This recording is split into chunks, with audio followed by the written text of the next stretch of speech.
এবার নজর রাখবো আরো একটি ব্রেকিং নিউজের দিকে। এবার মার্কিন যুক্তরাষ্ট্র এবং বাইডেন হিলারির যোগ প্রকাশ্যে আসছে। বিদায়ের আগেই সোরেসকে সর্বোচ্চ মার্কিন সম্মানে ভূষিত করছে বাইডেন। শেখ হাসিনাকে উৎখাত করবার কি পুরস্কার পাচ্ছে সোরেস? বাংলাদেশকে কবজা করবার পুরস্কার দিচ্ছেন কি বাইডেন? বাংলাদেশে হিন্দুদের উপরে যেভাবে অত্যাচার হচ্ছে, যেভাবে একের পর এক ঘরবাড়ি জ্বালিয়ে দেওয়া হয়েছে, তারপরে ইউনূসের সরকার যেভাবে রাজত্ব করছে, তাদের পুলিশকে দিয়ে যেভাবে অত্যাচার করানো হচ্ছে, তারই কি পুরস্কার পাচ্ছে এবার সোরেস? নরেন্দ্র মোদীর বিরুদ্ধে চক্রান্ত করবারও কি পুরস্কার দেওয়া হচ্ছে? কেননা সোরেসকেই মার্কিন সম্মানে ভূষিত করছেন জো বাইডেন। জর্জ সোরোস আমরা জানি ডিপ স্টেটের প্রবক্তা। তিনি আমেরিকার সবচেয়ে বড় পুরস্কার প্রেসিডেন্সিয়াল মেডেল ফ্রিডম উনি পেলেন। জন বাইডেন বলে দিতে চাইলেন যে লোকটা সারা বিশ্বযুদ্ধে গণতন্ত্রকে ধ্বংস করেছে, যেন যে বিশ্ব জুড়ে যে স্বাধীন শিক্ষার প্রসারকে ধ্বংস করেছে, মানবাধিকার লঙ্ঘন করেছে, সেই লোকটাকেই উনি কিন্তু পুরস্কার দিলেন গণতন্ত্র, মানবাধিকার এবং শিক্ষার প্রসারের জন্য। অবাক করা ব্যাপার। দেখা যাক আগামী দিনে ট্রাম্প কি ব্যবস্থা করেন। হিন্দু বিরোধী এবার অমানবিক ইউনূসের পুলিশ। চিন্ময় প্রভুর সঙ্গে দেখা করতে নিষেধাজ্ঞা জারি করা হয়েছে। দেখা করতে দেওয়া হচ্ছে না সাধুদের। অন্যান্য সাধুরা তারা বারবার চেষ্টা করছেন যে চিন্ময় কৃষ্ণ প্রভু কেমন রয়েছে, তার শারীরিক অবস্থা কেমন রয়েছে, তার সঙ্গে দেখা করতে চাইছেন। ঠিক তখনই চিন্ময় প্রভুর সঙ্গে দেখা করতে বাধা দিচ্ছে এই অমানবিক ইউনূসের পুলিশ। প্রতিবাদে সরব হয়েছে সনাতনী জোট। বাংলাদেশ সম্মিলিত সনাতনী জোটের এবার প্রতিবাদ। সনাতনী জোটের প্রতিনিধিদেরও দেখা করতে দেওয়া হচ্ছে না। কেন দেখা করতে দেওয়া হচ্ছে না? 3 ঘন্টা সাধুদের জেলের বাইরে বসিয়ে রাখা হয়, তারপর তাদেরকে ঢুকতে না দিয়ে ফিরিয়ে দেওয়া হয়। চিন্ময় প্রভুর সঙ্গে জেলের ভেতর অত্যাচার হচ্ছে বলে আশঙ্কা প্রকাশ করছেন সনাতনী জোটের সদস্যরা। তার জীবনহানির আশঙ্কা করছেন অন্যান্য সাধুরা।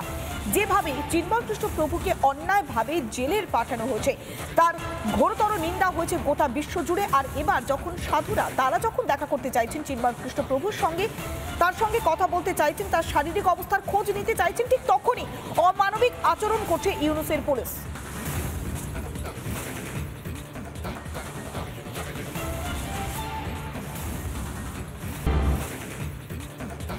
ফের ইতিহাসকে অস্বীকার করছে বাংলাদেশ। এবার ভারতের সহায়তা মানতে নারাজ বিএইচপির নেতা।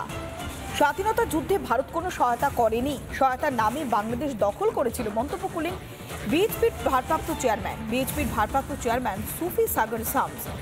সত্যি কি ইতিহাস ভুলে গিয়েছে বাংলাদেশ, নাকি ভারতের নামে কুৎসা করাটাই লক্ষ্য? উঠছে একাধিক প্রশ্ন।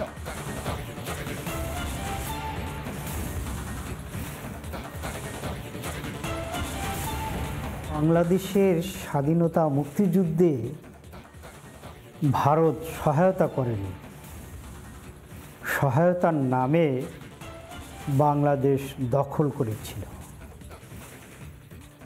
৭১-এর মুক্তিযুদ্ধকালীন অক্টোবর মাসে ভারত সরকারের সাথে মুজিবনগর সরকারের ৭ দফা ভিত্তিক একটি শর্ত চুক্তি স্বাক্ষরিত হয়েছিল। একটি স্বাধীন দেশে